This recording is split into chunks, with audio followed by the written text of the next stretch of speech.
In chess, sacrifices are bold, brilliant, and terrifying. A fearless few would give up their precious pieces for a chance to win the game, but one man stood above them all. Mikhail Tal, the magician from Riga, turned sacrifices into his weapon of choice, leaving legendary rivals in ruins. We'll look over 7 spectacular games where Tal risked it all, with moves so daring, only he would attempt them. The first opponent, Viktor Korchnoi, is the best chess player to never become world champion. Mikhail Tal starts with e4 and black replies e6, the French defense.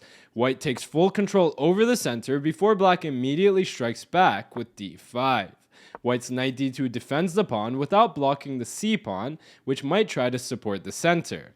Then black continues battering white's center with c5. White defends his pawn with the other knight, and black follows with the subtle a6, hinting at a potential expansion on the queen side. At this moment, Tal captures the pawn on d5. Were the black queen to recapture, white could develop his bishop with tempo, so instead black takes back with the pawn, getting a slightly weak backwards pawn, meaning it can't be defended by other pawns. White brings his bishop out next, preparing to castle, and black clarifies the central situation with c4, getting substantial space on the queen side. Black does have the advantage on this side of the board, but with a closed center, white might have free rein to build a kingside attack. For now, Tal castles his king to safety, and after black develops his bishop to d6, white shifts his rook over to e1, peering the enemy king.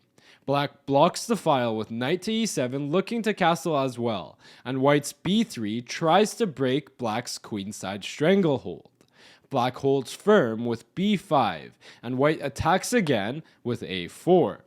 Black shouldn't simply castle, because the threat is to take the pawn on b5, which would open the a file and exploit the pin on the black a pawn to the rook. So black instead counterattacks with c3, hitting white's knight. Tal retreats the knight to f1 with plans to jump to a more active square in the future. Black then deals with the threat on his b-pawn by pushing it to fasten his other advanced pawn into place. White jumps his knight onto a powerful central post, not minding a capture, after which a recapture would give him a nice space advantage and a semi-open d-file to work with. Now, black knows this too, so he doesn't capture, castling instead. And after white develops his final minor piece with bishop to f4, black kicks the knight with f6. Tal's knight makes a retreat to d3, the only square that still defends his bishop, who black proceeds to swipe off the board. This invites the white knight forward to f4, where it sets its sights on black's delicate d-pawn. Black's queen hops to d6, tickling the knight, but Tal's tricky tactics take the table. Bishop f3, a move that leaves the knight fully hanging, but were black to accept this sacrifice, his queen would leave defense of the knight on the 7th rank, where the white rook would swoop in with a capture and a dominant post on top of the immense pressure on the weak d5 pawn, whose capture would also have a fork by the bishop on the king and the rook in the corner. Going back, black doesn't take the bait, instead developing his own knight from b to c6. Tal hops his knight from the back rank too, adding a third attacker onto the d5 pawn. And with white's firm grasp over the e-file, it would be unwise for black to try to hold on to the pawn. So black finally grabs the free knight, and Tal's first of many sacrifices in this video allows him to pull off a sleek combination to win the piece back, starting with knight takes d5. Black takes that knight, and white recaptures with the bishop, forking the king and the other knight. The king sidesteps to the corner, and white captures the knight, emerging up a powerful passed pawn. Black dodges the bishop's attack on his rook, and Tal, with no regard for chess piece life, gives up the pawn he just worked so hard to win. Black's queen is lured right into plain view with a capture, and white's rook centralizes with a tempo. The queen backs up to c5, hitting the bishop on c6. Then, Tal's queen storms into the back rank. Black, who must be taken aback, should not take the queen because a checkmate in 2 would follow. Otherwise, Tal is threatening to build up pressure on the back rank, so Black should defend his rook, and he could do so with his king, or what he does in the game, which is with his rook. Either way, Tal is in the driver's seat, as every single one of his following moves will come with a punch. Rook d5 hits the queen, and while queen a7 might be able to prolong the game a little bit, white would follow with rook d8, and black wouldn't have a good way to defend his rook. Going back, instead of this, black drops his queen to b6, trying to defend the d8 square from white's rook. But Tal has an entirely different idea in mind. He sees a move here that leads to an impeccable forced win. Can you find the checkmate in 5?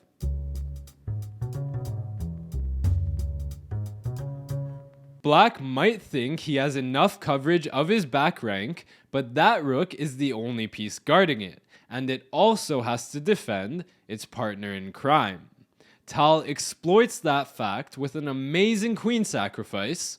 Queen takes f7. Good game, well played, black resigns.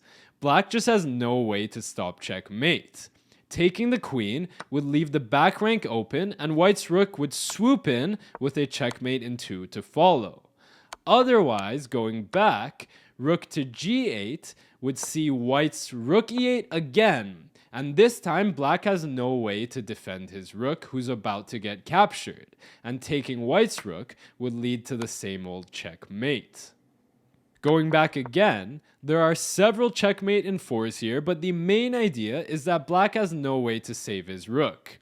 h6 is one example to try to extend the game, but so that after white takes the rook, the black king would have a square to run to.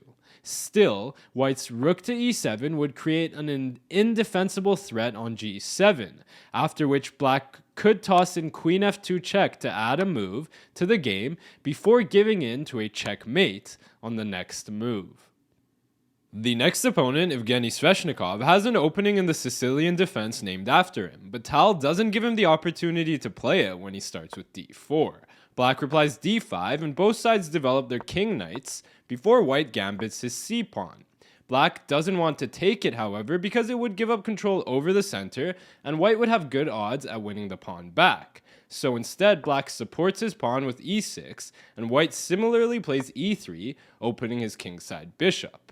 Black strikes with c5, creating chaotic tension in the center. In spite of that, both sides calmly develop their second knights, but after white plays a3, guarding his b4 square from potential intruders, black gets things going with pawn takes d4. Tal recaptures, getting a slightly weak d-pawn, but opening up his dark squared bishop. Black brings his bishop out to e7, and only after white develops his light squared bishop does black take the pawn on c4. This makes white waste a second move to recapture the pawn, and white's got in an isolated d-pawn that, despite being a slight weakness, does give him good control over the center. Both sides castle their kings to safety, and black plays a6, preparing b5 to open up his other bishop. Tal develops his final minor piece before black boosts his b-pawn, kicking white's bishop back to b3. And just when you thought black might develop his bishop, he plays the innovative rook to a7. This is the beginning of a clever maneuver in which after white develops his queen to d3, black can slide his rook over to double up on white's weakness with spectacular speed. There are 3 attackers on that d-pawn, but only 2 defenders, so white slides his rook over from a to d1, adding that defender. And then black finally advances his bishop to b7 before white shifts his rook, activating his final piece. Now black would love to exchange off some minor pieces here, because less pieces on the board means less attacking chances for white. Plus, the major pieces would do a good job at piling up pressure on white's weak d-pawn. Black starts with h6, a calm move that invites white to trade off the bishop for the knight. Tal, of course, says no deal, backing his bishop to h4 before black erupts with g5. This unexpected move is the perfect invitation for Tal to create some chaos on the board. But not so fast. The white knight still needs to guard the powerful central d-pawn, so Tal decides against making a hasty sacrifice. He drops his bishop back, patiently waiting for his moment to exploit black's new kingside weaknesses. Lo and behold, the very next move, black plays knight a5, hunting white's bishop, but missing a subtlety of the position. With so many holes on the black king side, black's f-pawn here is overloaded, defending both the e-pawn and the g6 square. White, in the blink of an eye, snatches the pawn on e6, and this is the beauty of a Mikhail Tal sacrifice. He gives up a piece, and it's up to black to decide whether it's worth it to take it. But the thing is, there is no immediate way to tell. Were black to grab the bishop, then white would rapidly race his queen to g6, forcing the king to the corner. Taking the pawn on h6 might be rushed because black would play knight h7, holding everything together. But instead of taking the pawn, white might play a move like d5, or even knight to e5, which is really strong because it would threaten to take the pawn on h6, and then to play knight to g6 check. These lines would go on, but Tal is proving that in such a deep dark forest of lengthy, elaborate lines, only he will come out alive. Going back, black decides to not even grab the offered bishop, instead capturing the knight on f3 to remove an important piece in white's attack. But Tal can still make use of the pin on the black pawn by the white bishop to slot his queen onto g6 with check. The king has to slide over before white grabs the pawn on h6, checking again. Now black should dodge his king here, but white would still be able to take the pawn on g5, kicking the king again before one by one taking the black defensive pieces with a nice rook sacrifice on e7, followed by bishop to e5, which would pin the already once attacked knight, and black would have no way of defending it. To top that off, black's king would be completely naked in the midst of a devastating white attack. Back to the game, black instead blocks the check with his knight, giving Tal a beautiful way to end the game. Can you put yourself in his shoes and find the checkmate in 2?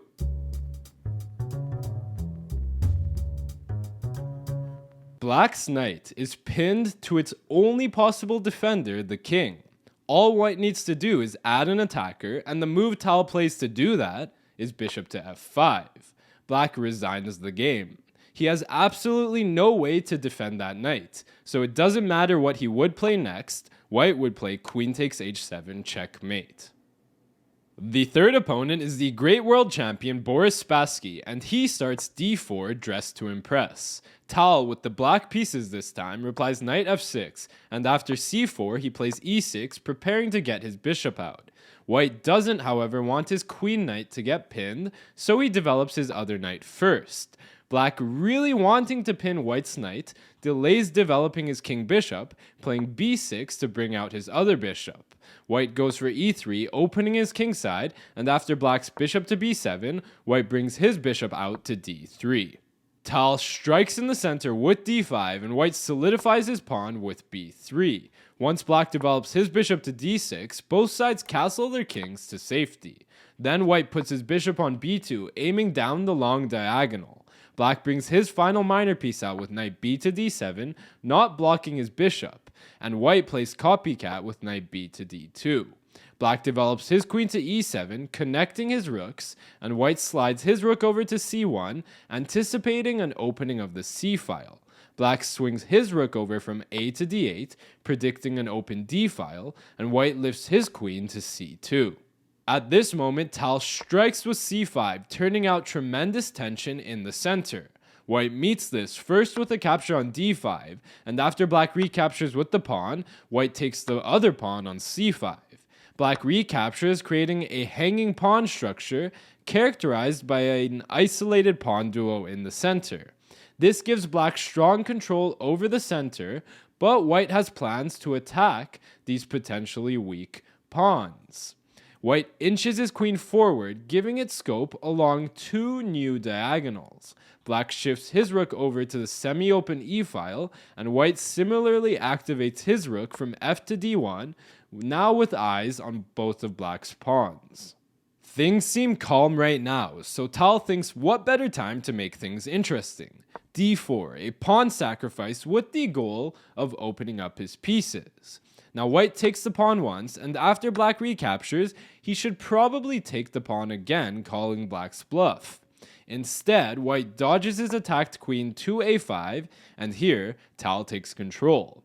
Knight e5 attacks white's bishop, so white takes the knight with his own knight, giving up a key defender of his king side.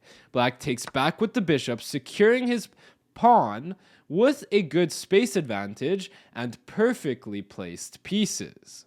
Then white jumps his knight to c4, trying to trade off some pieces, but Tal has different things in mind. Rook d5 hits the white queen, forcing her to react, and she flees to d2.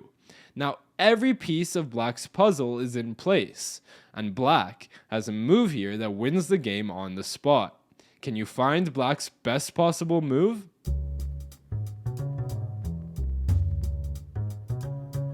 Black's rook is ready to become a rover as it's been lifted up and only needs to swing over. The black bishop, however, is in its way, but it can be moved, and moved with a tempo that tears open the white king side. The move Tal does to achieve this is the brilliant bishop sacrifice, bishop takes h2 check. This move both opens the rook and the queen and the other rook's dominant control over the open e-file. White's best move here would be to not take the bishop, instead sidestepping his king to f1. But black would still swing his rook over to h5, threatening to move his bishop and play rook to h1, checkmate. White might counter with rook to e1 hitting black's queen, but black would play bishop to f4 anyway, threatening rook to h1 checkmate. White would take the black queen, and after black would recapture, still threatening that checkmate on h1, white would have to stop that, maybe with a move like king to g1, after which black would take white's queen, ultimately emerging up the exchange and a pawn. Back to the game. White sees that not taking the piece leads to no good, so he just grabs the bishop. Tal, pleased to see that the white king has been lured out into the open, swings his rook over with check. Now running the king to g3 would lead to a checkmate, starting with knight e4 check, opening his queen's diagonal. After white would take the knight, queen h4 check would fork the king and the bishop, and the king who would shift to f3 only to get hit by another check, with queen takes e4. Then queen to h4 would be checkmate with the black's bishop's eyes opened onto f3. Going back, in the game, white instead plays king to g1. But after Tal's knight to g4, white decides he's had enough and resigns the game. We can stare at the board for a while, but white has absolutely no good way to stop black's queen to h4, which would threaten an unstoppable checkmate on h1. There's just no good way to stop that. A move like g3, for example, looks like it stops the threat at first until you remember black's sniper bishop could support the black rook onto h1 with checkmate. The fourth opponent is another great world champion, Tigran the Iron Tiger Petrosian. Tal starts with knight f3, staying flexible, but after black's g6, leaving the center uncontested, white puts a pawn there with e4. Black develops his bishop, and white says, "Thank you very much," deploying a powerful central pawn duo with d4. Black's d6 deters e5, so that after white develops his knight, black can safely put his knight on f6 without worrying about getting it kicked away. White's bishop to e2 is followed by both sides castling before black develops his other knight to c6. Tal thrusts forward with d5, hitting the knight, and while black could jump it to e5, black might not want to suffer a damaged pawn structure, so he retreats the knight all the way back home. White shifts his rook over a square, and black pushes e5, fighting back in the center. but white takes the pawn en passant, trying to keep the position open where there could be more tactics. Black develops by recapturing with his bishop, and white brings his bishop out to f4. Black follows with h6, anticipating an idea by white to create a battery to exchange off dark squared bishops. This might not make sense yet, but white jumps his knight forward to d4, hitting black's other bishop who drops back to d7. Then white plays queen d2, building that battery to exchange off dark squared bishops. But thanks to black's earlier h6 move, black can now advance his king to h7, defending the h6 square. Still, white's pieces are primed for the attack, and Tal strikes with e5, trying to further open things up. Black's knight is under attack, and the pawn is hit twice, so black has to react, and he takes the pawn. White recaptures with the bishop, peering at black's kingside. Black follows with knight e4, hitting white's queen, but giving up his knight, which white takes, in order to open a discovered attack on white's hanging bishop, which black takes next. Tal cleverly managed to remove a defender of black's king, namely the knight, and he follows with knight to f3, hitting the bishop while maneuvering towards the king's side. The bishop drops back to g7, and white activates his final piece with rook a to d1. There's immense pressure along the open d-file, so black gets his queen out of the line of fire, and white continues with bishop c4, bearing down on black's f7 pawn. Now black wants to develop his knight here, but it's stuck defending his bishop, who's hit twice by white's d-file battery. So black drops his bishop to e8, out of the way, which also over-defends the f-pawn. And black here is almost ready to catch up in development. Almost. But unfortunately for him, Tal's magic is about to ignite, and it all starts with the brilliant move, knight e to g5 check. Now black doesn't have to take that knight, but backing the king up to g8 would lock up the rook, and white would have the magical move, knight to e6, winning that rook. Because were black to take the sacrifice knight, then bishop takes e6 would fork the king and the queen. Going back, the other option of running the king to h8 would see queen to f4, and it would be very difficult for black to defend his king side. With moves like rook takes e8 to remove a defender of the f7 pawn potentially possible. In light of these grim variations, black decides to just take the knight, which opens the h-file where lies the helpless king. The other knight recaptures with a check, kicking the king back to g8, and Tal's queen storms into f4, ready to slide over to threaten a checkmate on h7. Black needs to rush to defend that h7 square, so he jumps his knight to d7, prepared to meet queen to h4 with knight f6 defending. And this could work out for black, if not for one, and only one move by white. Can you find how white can win the game here?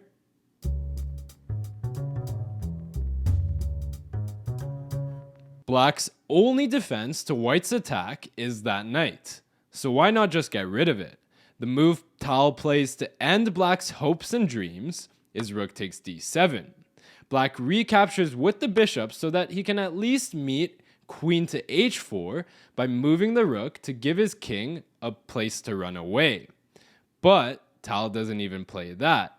The bishop on e8 was defending the f7 pawn, and now that pawn doesn't have enough defenders. White swipes the pawn with his bishop, giving check, and at this point, despite being up a full rook, black resigns the game. This is because he shouldn't dodge the check, because queen h4 would lead to a swift checkmate. Otherwise, the only other option for black would be taking the bishop, after which white would take with check, forcing the king to the corner. He would grab the pawn on g6 next, threatening a checkmate on h7, so black would have to defend it with bishop to f5. Then white would play this nifty maneuver of knight to f7 check, pushing the king to g8, followed by knight to h6, exploiting the pin on the bishop to fork the king and the other bishop. He would then win that bishop going up material, namely the 3 pawns. white would still be threatening a checkmate on g7, so black might try to defend that, but queen to h5 check would lock the king up on g8, and white's knight to e7 would give the king no other options to run away to. Black would have to give up his queen for the knight, and I think you get the idea here. Tal's daring attack in this game was triumphant. The next opponent, Martin Johansson, is a Swedish chess champion, and against him, Mikhail Tal plays e4. c5, the Sicilian, is the response, and white plays knight f3, preparing to meet black's next move, which is d6, with d4. This break in the center leads to an opening up of the position as black exchanges the pawn, and white recaptures with the knight. Knight f6 attacks e4 and white's knight c3 defends. Then black plays a6, stopping any white piece from landing on b5, while maybe looking to play b5 himself. Tal goes for the aggressive approach against black's setup, also known as the Najdorf, with bishop g5 threatening to damage black's pawn structure by taking the knight. Black defends his knight with the other one, and white brings his bishop out to c4, eyeing the soft f7. Black aggressively advances his queen to a5, sneakily striking the bishop from afar. So white lifts his queen, defending. The good thing about white's last move is that after black plays e6, getting ready to develop and castle, white is able to castle queenside, getting his king to safety and his rook active all at once. And even though black follows with the baleful b5, booting the bishop back to b3, this type of hostile position, with pawns flying all over the place and black's king still in the center, is exactly Mikhail Tal's bread and butter. After black develops his bishop to b7, white swings his rook over to the center, aiming at black's king, and black brings out his final minor piece with bishop to e7. White fires out f4, gaining space on the king side, and black adds a third attacker to e4 with knight to c5. White captures the knight, removing one of those attackers, and black recaptures with his pawn, committing to keeping his king in the center by building a fortress around him. White cautiously shifts his king away from the center, and black pushes b4, kicking white's knight backwards. Wait a second, did I say backwards? No way Tal's going backwards. He jumps his knight forward to d5 where it can be taken. But were black to take that knight, white would recapture with the pawn, creating a pin on black's indefensible bishop, with the threat of knight to f5 piling up on the poor thing. Black would have to slide his king over out of the pin, after which, as usual with a Mikhail Tal sacrifice, the continuation is not so clear. Knight f5 would probably be the best move, putting the knight on a powerful post where it attacks the bishop, and after black would defend it, white might lift his queen to d4, attacking the f-pawn, which might be hard to save. The game could go on and on here, and despite white's material deficit, anything could happen. Back to the game. White, in not wanting the e-file to be opened up, decides not to take the full piece, instead grabbing the pawn on e4, opening his queen's vision onto d5, so that after white takes the sacrificed knight, black can first grab white's sacrificed knight with the bishop, and after white takes that again, black can recapture with the queen, preserving a clean pawn structure around his king, and getting at the very least a one-pawn advantage. White slyly shifts his queen over to e2, where not only has the rook's eyes been opened up onto black's queen, which entices black to drop his queen backwards, white's queen can look to jump forward. Still, white's queen can't go anywhere just yet since she's guarding her rook, which is under attack by black's queen. So Tal drops the rook to safety, ready to run the queen to h5. Now black should probably stop that from happening altogether by maybe playing h5 himself. Instead, he goes for d5, opening up his dark squared bishop. But this allows white to grab the initiative, all starting with queen h5, which makes a threat to take the pawn on e6 by exploiting the pin on the f7 pawn to the king. Black steps his king out of that pin, and white comes in with a roundhouse kick out of nowhere. Rook takes e6. Now, black doesn't have to take that rook, but white just won a pawn, might even double down on the sacrifice with rook d to e1, next doubling up on the e-file. So, in light of all of this, black just grabs the rook, and let's see what Tal has in store. The white knight munches the pawn on e6, giving a check that forces the king into a cage onto g8. All white has to do now is just touch that king. But it's not so easy to do that. A move like queen to g4 check could let the king run away, and there aren't really any other good checks. So what if I told you white has a remarkable way to win the game immediately? Can you find that winning move?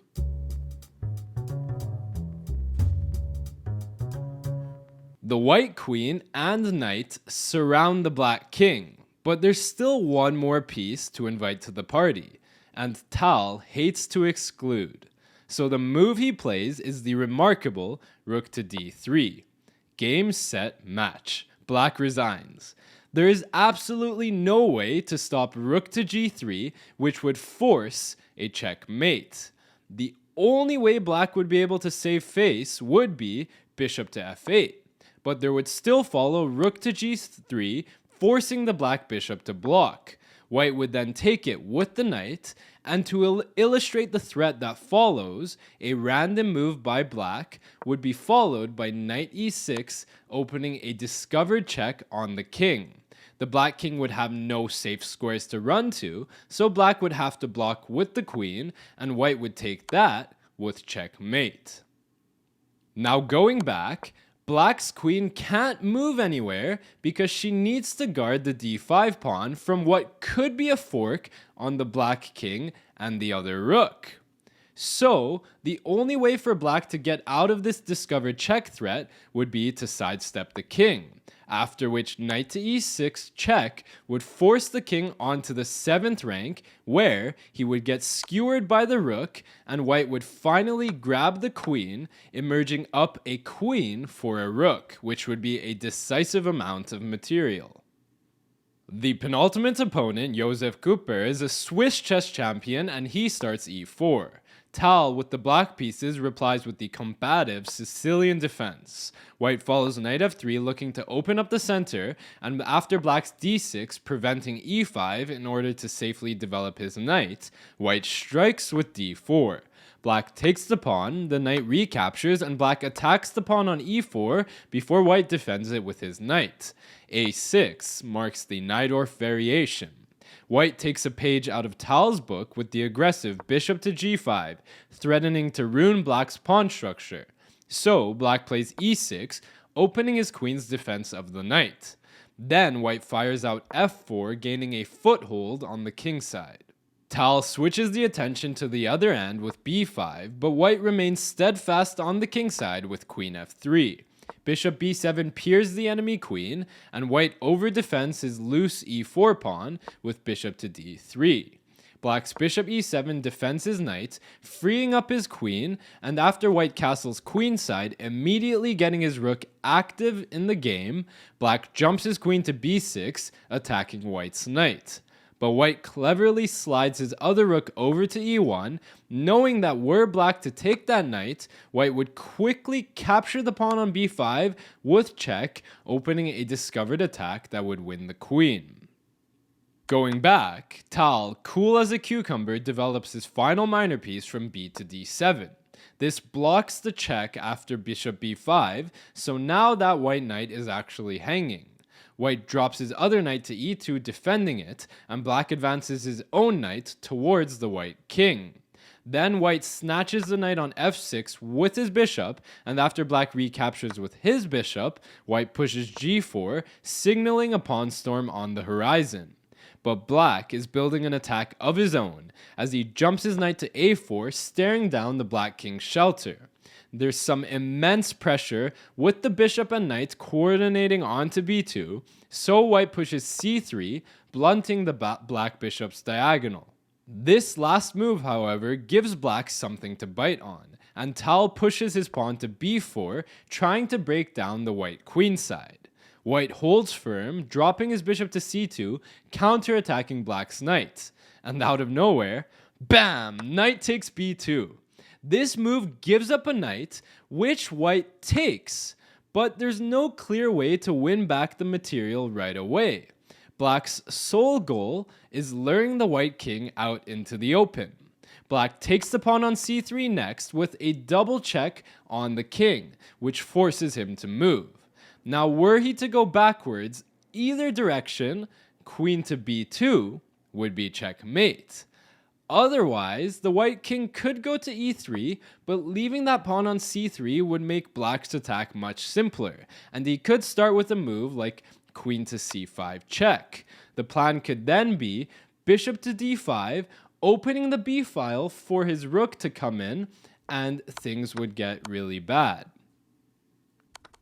Back to the game, so white wisely grabs the pawn on c3 with his king, and here, down a piece for a pawn, with white's king near the center of the board, Tal has the audacity to take a second to castle his king. White slides his rook over to b1, kicking the black queen, who dodges to a5 with a check. The king is pushed to d3, and black swings his rook over to grab the open c file. But wait a second, the white rook is attacking the hanging bishop. Sadly for white, the rook can't move without hanging the other rook. So, white drops his queen to f2, protecting his other rook, creating a real threat on black's bishop. Tal drops that bishop to a8. Now at this point, the position is somehow in the balance. Black is down material, but white's king is out in the wild, and black's attack could probably get him back to material equality. That is, if white defends accurately, which is exactly what he doesn't do. Rook to b3 looks like a good move, trying to defend against threats on the third rank, and potentially trying to double up rooks on the b file. Yet it overlooks a key detail of the position. There is a move here that not only wins the material back for black, but gets a big advantage. Can you find black's only winning move?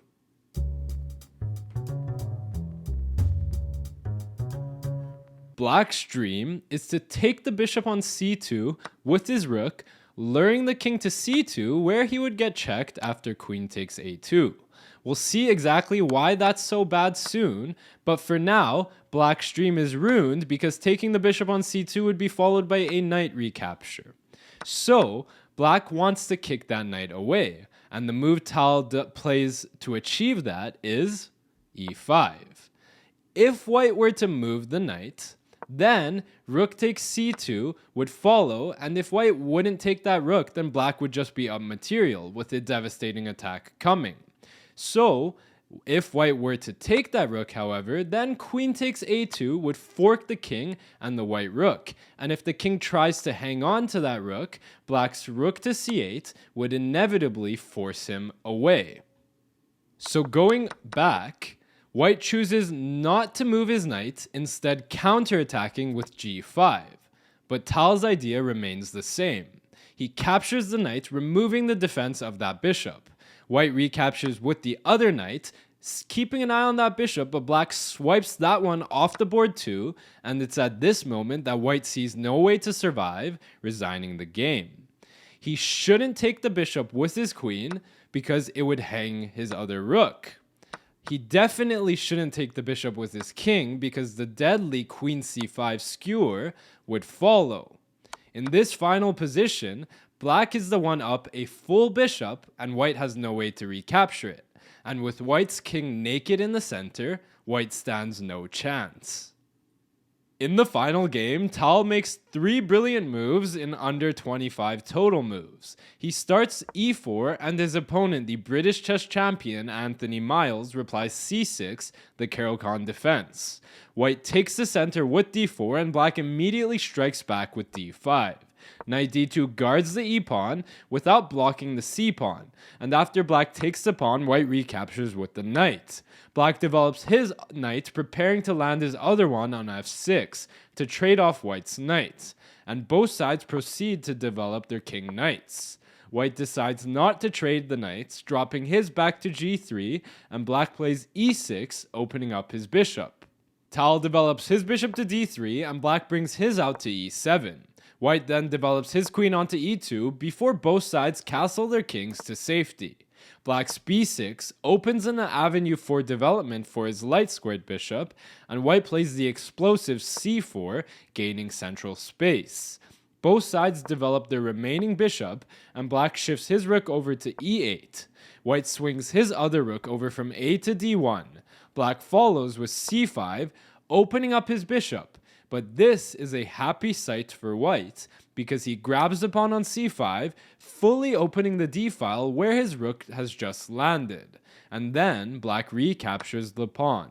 Tal jumps his knight forward, adding pressure onto black's knight that's almost pinned by white's rook to the queen. So black quickly moves his queen off the file onto b6, but white spots a sweet tactic here. Bishop takes h7 check. This opens a discovered attack by the rook onto that once already attacked knight. Black could recapture the bishop with his king here, but it would be scary to run your king up with so many white pieces ready to attack. So instead, black takes with the other knight, giving up his knight on the 7th rank. Black captures that, taking a dominant stance with his rook. Then black plays g6, trying to stop white's queen from jumping forward. Tal switches things up for a moment here with b4. This is a deep move, but the idea is that were black to take the pawn with the queen, he would give up defense of the e6 square. Then white could have tactics around knight takes g6, pawn takes g6, and queen takes e6 with a strong attack to follow. Black could also take white's pawn with his pawn, but white would be able to move his bishop to e3 with a tempo, and this would open up the f-file with all sorts of pressure coming on the f7 pawn. So black decides not to take the pawn, instead playing bishop c8, hitting white's rook. But white's last move of b4 had another idea, which was to just take the pawn on c5. Black shouldn't recapture that pawn with his bishop because it would hang the f7 pawn. So he takes that pawn with his queen. This allows Tal to jump his knight to e4 with a tempo on the queen, who ducks to b6. White plays his first brilliant move here, queen f3, leaving his rook completely hanging, with the idea of adding another attacker onto the f7 pawn.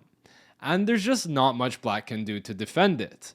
Even if he were to take the rook, white would play bishop e3, hitting the queen, who wouldn't be able to move without giving up a checkmate, starting with queen takes f7 check, followed by king h8 and knight takes g6 checkmate. Going back, in light of this, black doesn't capture the rook, instead moving his queen to b2, planning to capture white's knight were the white bishop to move anywhere. But Tal here plays another brilliant move, and one that catches black completely off guard. Knight takes f7. Black absolutely should not take that rook because bishop e5 would open a discovered check on the king while attacking black's queen. Still, white has so many attacking pieces near black's king, so black instead of capturing the knight, black runs his queen back to g7, desperately trying to defend against white's attack. But white's knight to h6 check pushes the king to the corner, and rook c7 finally saves his rook while staying on the 7th rank, where it continues to tie black's pieces up. At this point, black just has no good moves. White is already up material, namely 2 pawns, and he has the devastating threat of bishop to e5, which would pin the queen to the king. This would force black to take that bishop, which would be followed by knight f7, a royal fork on the king and the queen. So, In light of that line, black plays rook to f8, guarding the f7 square from white's knight. And while white was already winning, there is one move here that can put an end to the game on the spot. Can you find white's final brilliant move?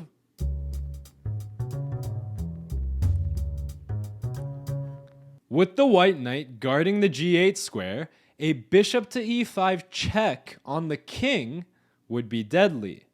But right now, the black queen defends against a bishop e5 check. But there's a way to lure that queen away, and the move Tal plays to do that is the brilliant rook takes e7. This prompts black to resign the game. He's now down a bishop and 2 pawns, and were he to take that rook, he'd have to give up everything but the kitchen sink to stop a checkmate on his king. Use my link in the description to buy a chess.com membership, and don't forget to like, comment, and subscribe for more chess content.